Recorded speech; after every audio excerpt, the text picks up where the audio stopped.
What happened to the reptiles? Narrated by PiEnglish. You may not believe this story, but I can tell you it is true because I have been to Pambupatti, a village on the edge of the jungle. It is on a cliff, and the vast forest stretches below like a mossy green carpet. There are many kinds of people in the village: dark, fair, tall, short. They speak many languages. Some eat meat, some don't. Some pray in a small temple at the edge of the forest.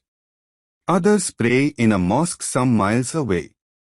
My name is Prem, and I live many hundred miles away from Pambupatti.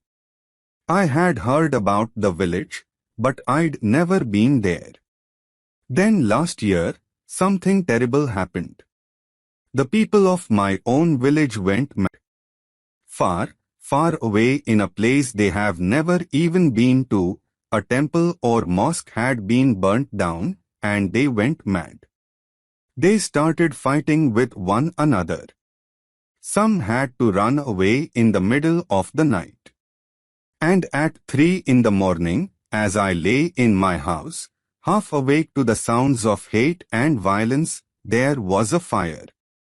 Many houses were burnt down in the fire. One of them was mine. I managed to grab a few clothes, some coins, my little Ganesh statue, and I ran. I ran for a day and a night, resting whenever my legs would not carry me any further. I jumped onto a train, then on a bus. No tickets. Never mind, everyone seemed to be running. Finally, I was in Pambupatti, and I saw some villagers gathered near a well. I ran to them, and before I could say a thing, I fainted. When I opened my eyes, I saw an old man with white hair, white beard and shining black eyes bending over me. For the next few days, he looked after me, putting food in my mouth and bringing me sweet, cool water from the stream.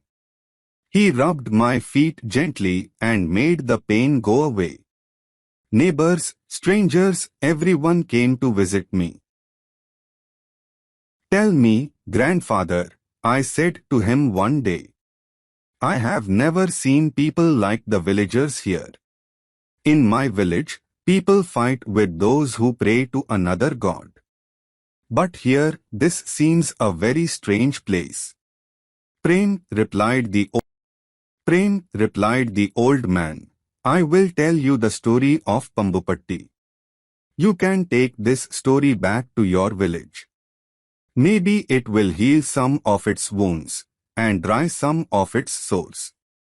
Oh, grandfather, I said anxiously, don't say that.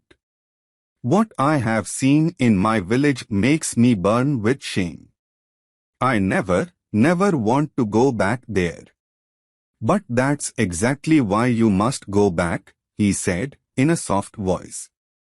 I kept quiet. I didn't want to argue with him, and I wanted to hear his story. It happened a long, long time ago, he began.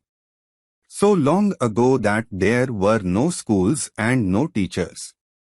Children lived in caves with their parents and helped them to collect fruit and berries from the forest. There were no tigers or panthers or elephants in Pambupatti forest. There were only reptiles, many kinds of reptiles. Now you know what reptiles are. Snakes, crocodiles, turtles, lizards. And you know that a reptile has scales on its body and it lays eggs. Every month, the reptiles of Pambupatti had a big meeting.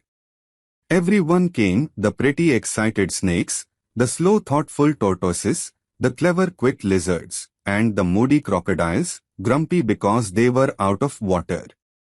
The president of these meetings was Makra, the biggest crocodile of the forest.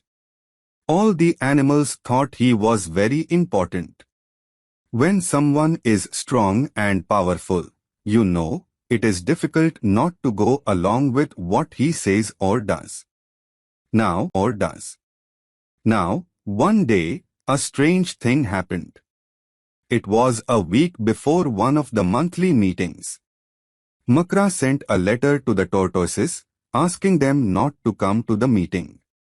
Ahiste, the big old star tortoise with black and yellow pictures on his shell, was very angry. "What does this mean?" he shouted. "How dare they?"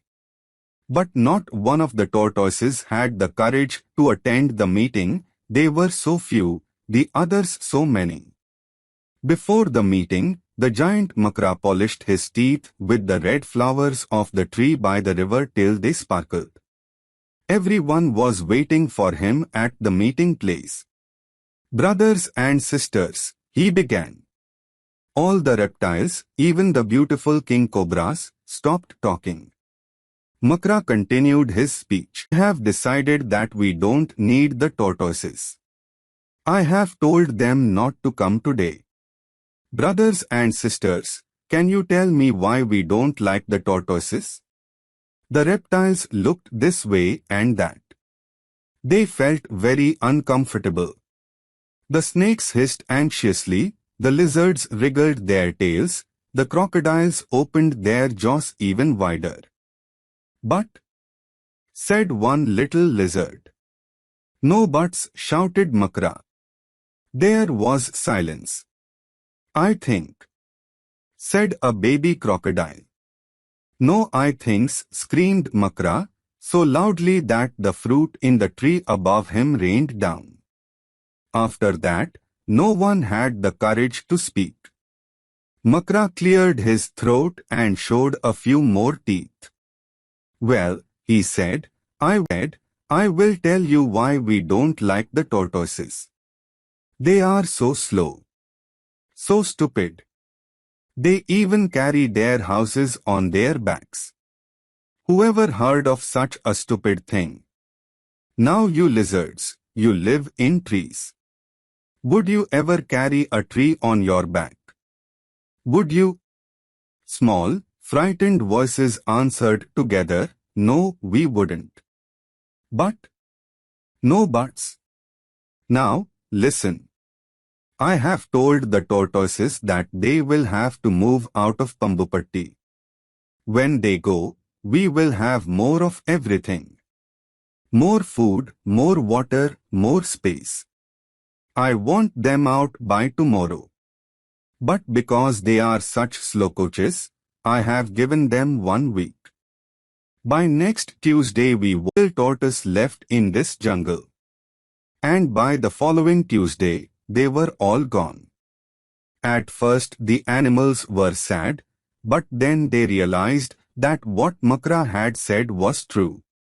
There was more food, more water, and more space for them. But soon, a strange smell began to fill the forest. It was the smell of rotting fruit on the ground, rotting animals in the river. This was what the tortoises used to eat. And even Makra had to go about holding his nose with his big claws. A month passed by, and then the same thing happened all over again. But this time, it was the snakes. Makra wrote them one of his letters. They were to leave the forest, and since they could move fast, they had to go in a day. Naga, the head of the snakes, pleaded for more time, but Makra would not give in. At the meeting, he silenced the others, the lizards and crocodiles, with even louder shouts and threats. "Snakes are slimy," he said, "and they make funny noises. Who wants such weird creatures around?" Again, no one dared to disagree with Makra, and so the snakes left. For a while, the animals of the forest were happy because they had been a little afraid of the snakes. You never knew when one of them might lose his temper and spit some venom at you. And it took only a little poison to kill you, after all. A few weeks passed, and the animals of the forest looked tired and fed up. of the forest looked tired and fed up. The rats. Now that there were no snakes to eat them, the rats had taken over the forest. And they were having a wonderful time. They were everywhere, on the trees, in the grass, in the bushes, on the ground. They ate up the eggs of the lizards and crocodiles. There would be no babies that year. Makra's own nest of eggs had been chewed up. Then Makra had a great idea. He called a meeting of the crocodiles and said, "Wouldn't it be wonderful if we, the crocodiles, could have the whole jungle for ourselves? No one but us. These lizards, now, just look at them. They have the strangest habits, and some of them even change color. How?" read the next. "Let's get rid of them." By now, the crocodiles were really scared of Makra. So they clapped and cheered. Makra was pleased. The lizards left the forest, some with their babies on their backs. But now, when life should have been wonderful for the crocodiles of Pambupatti, all kinds of awful things began to happen. To begin with, the rats grew bolder by the day. They became so fearless that they jumped and turned somersaults on the crocodiles' backs. And there were too many frogs. They seemed to be growing larger, and there was no one to eat them but the crocodiles. These huge frogs began to eat the baby crocodiles. And the insects. Now that the lizards were gone, there were millions of them, growing bigger and nastier by the day. It was a terrible time for the crocodiles. They couldn't understand what had happened to their happy forest home. Then one day, a squeaky little voice piped up at one of their meetings, "We know why the forest has gone crazy, don't we?" Suddenly everyone was silent. They looked at Makra fearfully, but to their surprise, he looked nervous.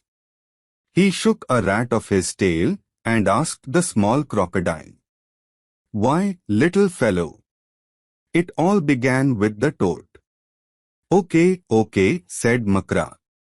"There is no need to talk so much."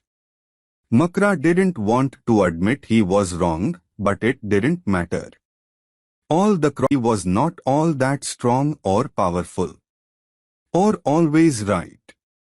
They sent urgent messages all over the place for the tortoises, snakes and lizards to come back to Pambupatti.